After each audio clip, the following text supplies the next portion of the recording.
টিফিনে মুরগির রোস্ট দিয়েছে। ও মা, তাই নাকি? দেখি তো, তুই সত্যি বলছিস নাকি মিথ্যে? আমাকে দেখা। তুই দেখবি? দাদা, চোখে দেখাচ্ছে। এরপর পারুল তার ব্যাগ থেকে টিফিন বক্সটা বের করতেই পারুলের অসাবধানতার জন্য তার রোস্টটা মাটিতে পড়ে যায়। এই যা, আমার মুরগির রোস্টটা তো মাটিতে পড়ে গেল গো। সব আমার জন্য হয়েছে। আমি না দেখতে চাইলে এমনটা হতোই না। তুই চিন্তা করিস না পারুল, আজকে আমার সাথে টিফিন খাস কেমন? আমি নুডলস নিয়ে এসেছি। এভাবেই গল্প করতে করতে পারুল আর কুহু স্কুলে যাচ্ছিল। অন্যদিকে পারুলের মুরগির রোস্টটা একটি খরগোশ দেখতে পায়। খরগোশটি মুরগির রোস্টটা মুখে নিতেই সেখানে বিল্লু বিড়াল এসে হাজির হয়। কেডা খরগোশ, রোস্টটা আমি খাবো, ওটা আমায় দিয়ে দে। আমি ওই রোস্টটা আগে দেখাচ্ছি। তুমি আগে দেখেছো তাতে কি হয়েছে? আমি তো এটা আগে পেয়েছি, তাই এটা আমার। এই বলে খরগোশটি রোস্ট মুখে নিয়ে লাফিয়ে লাফিয়ে ছুটতে থাকে আর বিড়ালও খরগোশের পিছু পিছু ছুটতে থাকে। হঠাৎ খরগোশ একটি গর্ত দেখতে পেলে সেই গর্তে ঢুকে যায়। আরে, আজ আমার খাবার নিয়ে গেলি তাই না? একবার শুধু হাতে পাই, সেদিন তোকে দেখে নেব এই বলে দিলাম। হ্যাঁ হ্যাঁ, দেখে নিও, পাজি বিড়াল কোথাকার। এরপর বিড়াল খাবারের সন্ধানে বেরিয়ে পড়ে। অন্যদিকে সুন্দরবন জঙ্গলে একটি গাছের নিচে সুখী পায়রা তার মেয়ে পারুলকে নিয়ে বাস করত। সুখী তার ছানাকে লালন পালন করতে মাটির জিনিসপত্র বানিয়ে বিক্রি করত। প্রতিদিন সকালবেলা সুখী ঘুম থেকে উঠে নদীর পাড়ে যায় মাটি নিয়ে আসতে, আর মাটি এনে সেই মাটি দিয়ে সুখী তৈরি করত হাঁড়ি পাতিল, মটকা ও মাটির পুতুল।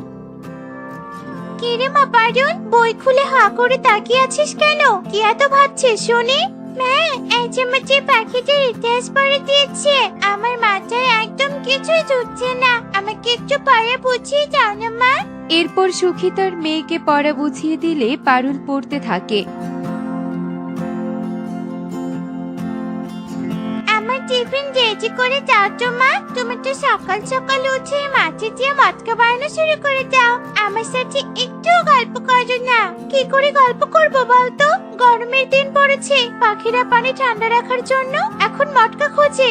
এই সময় তো মটকা বিক্রি হয়, তাই আমি সকাল সকাল উঠে হাঁড়ি আর মটকা বানাতে শুরু করি। এই মাটির জিনিসপত্র বিক্রি করে তো আমি তোর স্কুলের ফি দেই, সংসার চালাই। তাই আমাকে যে কাজ করতেই হবে রে মা। আমি চাই তুই লেখাপড়া করে শহরের আকাশে উড়ে বেড়াবি।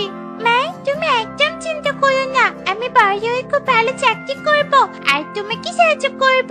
এত কষ্ট করতে দিবই না। এই না হলে আমার মেয়ে। এবার যা মা, রান্নাঘরে টিফিন রেডি করে রেখেছি। টিফিন নিয়ে স্কুলে যা, কালকের মতো আবার টিফিন ফেলে দিস না। এরপর পারুল টিফিন নিয়ে স্কুলে চলে যায় আর সুখীও তার দোকানে যায়। সুখী দিদি কেমন আছো? পারুল মা ভালো আছে তো? হ্যাঁ তোতা, আমরা সবাই ভালো আছি। এবার বল, হঠাৎ আমার দোকানে কি মনে করে এলি? আর বলিস না, বাজারে এলাম তোর থেকে মটকা কিনতে। যা গরম পড়েছে, এই গরমে পানি একেবারে গরম হয়ে যায়। তবে নদীর পানি মটকায় রাখলে পানি ঠান্ডা থাকে। তাই তোমার কাছ থেকে একটা মটকা নিতে এলাম। বলো, একটা মটকার জন্য কত টাকা দিতে হবে? একটা মটকা 50 টাকা করে। সুখী দিদি, আমাকেও একটা ছোট্ট মটকা দাও তো। এবার আমি গাজর চাষ করেছি, খেতে কাজ করার সময় বেশ গরম লাগে। তাই আমি ভাবছি একটা ছোট্ট মটকাতে পানি খাবো। রোদে কাজ করে এক গ্লাস ঠান্ডা পানি খেলে প্রাণটা একেবারে জুড়িয়ে যায়। এই যে খরগোশ দাদা, তোমার জন্যই ছোট মটকা নাও। এরপর খরগোশ সুখীকে টাকা দেয়, আর তখনই সেখানে দুষ্টু বিড়াল চলে আসে। এই যে সুখী, তুই তো মটকা বিক্রি করতে এমনিতেই অনেক সুখী হয়েছিস, আর বেচতে হবে না। এখান থেকে কেটে পড় আর এই জায়গাটা ছেড়ে দে। এখন আমি এখানে মাছের দোকান দেব। তুমি তো নিজেই চুরি করে মাছ খাও, তাহলে আবার মাছের দোকান কি করে দিবে? হ্যাঁ, তোর তো বেশ সাহস দেখছি। সেদিন আমার রোস্টটা নিয়ে পালিয়ে গিয়েছিলে, এখন আবার আমার মুখে মুখে তর্ক করছিস। আজকে তুই আমার শিক্ষার হতে চাস নাকি? হ্যাঁ, আজ আর আমি একা না, আমার সাথে সুখী দিদি, তোতা দাদা আর পুরো বাজারের লোক আছে। আজ তুমি আমায় ধরতে এলে, সবাই মিলে তোমার হালুয়া বানিয়ে দিব।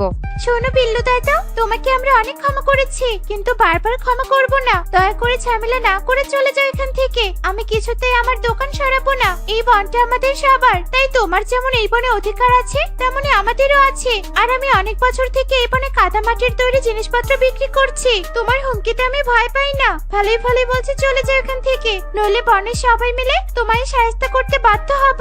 বনের সবাইকে দেখে তো তোর দেখছি গলার জোর বেড়াচ্ছে। এর শাস্তি তোকে পেতেই হবে সুখী, এই বলে দিলাম। আমার নামও বিল্লু, তোকে দেখে নেব। বাদ দে সুখী, আর কথা বলিস না। আর বিল্লু দাদা, তুমি এখান থেকে চলে যাও, আর ঝামেলা করো না। এরপর বিল্লু রাগে ফুঁসতে ফুঁসতে সেখান থেকে চলে যায়। দেখতে দেখতে রাত নেমে আসে। রাত হতেই বনের পাখিরা ঘুমে আচ্ছন্ন হয়ে পড়ে। আর তখনই বিল্লু হাতে একটা লাঠি নিয়ে আসে আর সুখীর বানানো মাটির ঘর এবং মাটির তৈরি সব জিনিসপত্র ভাঙতে থাকে। সকালে উঠে যখন সুখী ও পারুল দেখে তাদের মাটির ঘর এবং মাটির তৈরি জিনিসগুলো ভেঙে পড়ে আছে, তখন তারা ভীষণ কষ্ট পায়। মা, আমার যে ঘরটা ভেঙে গেছে আর আমার বইগুলো নষ্ট হয়ে গেছে। বিল্লু মামা সবকিছু শেষ করে দিয়েছে। হায় হায় রে, এবার আমি কি করব? ওই দুষ্টু বিড়াল আমার সবকিছু শেষ করে দিয়েছে। আমার আশ্রয়টাও যে শেষ হয়ে গেল। ওই দুষ্টু বিড়ালের কখনোই ভালো হবে না। আমি যে নিঃস্ব হয়ে গেলাম।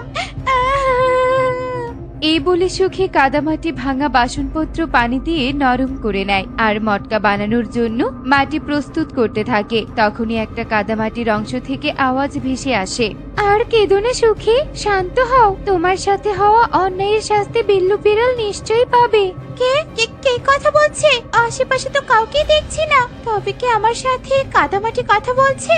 হ্যাঁ সুখী, আমি কাদামাটি। আর তুমি যে নদী থেকে আমায় তুলে এনেছো, সেখানে জলপরীর আরাধনা করায় আমিও নদীর মাছেদের মতো জাদুই কাদামাটি হয়ে গেছি। তুমি আমায় তোমার কাজে লাগাতে পারো। এই মাটি দিয়ে ঘর তৈরি করলে তুমি সারা জীবন নিরাপদে থাকবে। আর দেরি করো না সুখী। এরপর সুখী সেই কাদামাটি দিয়ে একটা বিশাল আকৃতির মটকার ঘর তৈরি করে। সুখীর মটকা ঘর তৈরি হয়ে গেলে সুখী দেখে তার মাটির তৈরি মটকা ঘরটি হীরের মতো চকচক করছে। ওয়াও, কি সুন্দর মাছকা ঘর। চলে না মা, ভিতরে গিয়ে দেখি ঘরটা ভেতর থেকে কেমন দেখতে হয়েছে। এরপর পারুল আর সুখী ঘরে গিয়ে দেখতে পায় এই গরমে কাদামাটির তৈরি মটকা ঘর বেশ ঠান্ডা প্রভাব দিচ্ছে। পরের দিন সকালে বনের পশু পাখিরা সুখীর তৈরি কাদামাটির ঘর দেখতে আসে। বাহ সুখী, বাহ, কি সুন্দর ঘর বানিয়েছো তুমি। কাদামাটি দিয়েও এত সুন্দর মটকা ঘর বানানো যায়, তা তো আমি জানতামই না। এক রাতের মধ্যেই তুমি কেমন ঘর তৈরি করলে, বাপরে। সব হয়েছে জাদুই কাদামাটির জন্য। এসো তোমরা, এই মটকা ঘরের ভেতরে এসো। সবাই ঠান্ডা ঠান্ডা পানি খেয়ে যাও। আরে বাহ, এই ঘরের পানিতে তো জাদু আছে। দেখো, পানি পান করতে আমার পায়ের ব্যথাটা একদম সেরে গেল। খরগোশের এসব কথা ঝোপের আড়াল থেকে বিল্লু বিড়াল শুনতে পায় আর রাগে ফুঁসতে থাকে। পাখিরা সেখান থেকে চলে গেলে বিল্লু বিড়াল সুখীর ঘরের সামনে আসে। আমিও দেখি সুখীর কাদামাটির ঘর কি করে অক্ষত থাকে। এই বলে বিল্লু একটা পাথর এনে মটকা ঘরের দিকে ছুঁড়ে মারে, কিন্তু মটকা ঘরের জাদুর প্রভাবে সেই পাথরটি উল্টো বিল্লু বিড়ালের মাথায় এসে লাগে আর বিল্লু বিড়াল মাটিতে লুটিয়ে পড়ে। তখনই মটকা ঘরটি জ্বলজ্বল করে আর ঘরটি কথা বলতে থাকে। আর মটকা ঘরের জাদুর প্রভাবে বিল্লু হাওয়ায় ঘুরতে থাকে। দুষ্টু বিড়াল কোথাকার, তুই বনের সবার ক্ষতি করিস। যে পশু সবার ক্ষতি করে সে প্রকৃতির শত্রু। বাঁচাও বাঁচাও, আমাকে সাহায্য করো কেউ। আমাকে ছেড়ে দাও, আমি আর কখনো কারো ক্ষতি করব না। কথা দিচ্ছি, আমাকে ছেড়ে দাও, কথা দিচ্ছি আমি। এরপর মটকা ঘরটি বিল্লুকে ছেড়ে দেয় আর বিল্লু মুক্তি পেয়ে এক ছুটে পালিয়ে যায়। অন্যদিকে গরমে অতিষ্ঠ হয়ে সবাই সুখীর বাড়িতে আসে। সুখী দিদি, আমরা সবাই তোমার বাড়িতে এসে অনেক স্বস্তি পাই। তুমি আমাদের সব সময় তোমাদের বাড়িতে আশ্রয় দাও আর বিপদে আমাদের পাশে থাকো। তাই আমরা চাই আজ থেকে তুমি আমাদের বন প্রধান হও। না খরগোশ, আমি বন প্রধান হতে চাই না। আমাদের বন প্রধান তো আছে, ইগল দাদা আমাদের সবার রক্ষক। তোমরা শুধু আমাকে আশীর্বাদ করো যাতে আমি এভাবেই তোমাদের সেবা করে যেতে পারি। সুখীর কথায় পাখিরা খুশি হয়ে হাততালি দেয় আর সুখী তার মেয়ে পারুলকে নিয়ে কাদামাটির তৈরি মটকা ঘরে সুখে শান্তিতে থাকতে শুরু করে। তো বন্ধুরা, দেখলে তো, বিপদে যারা সাহস হারায় না, প্রকৃতি তাদের নিশ্চয়ই সাহায্য করে। এমনই সব মজার মজার শিক্ষণীয় টুনি পাখির গল্প পেতে আমাদের সাথেই থেকো। আর গল্পটি কেমন হয়েছে তা কমেন্টে জানাতে ভুলো না কিন্তু। Bye bye.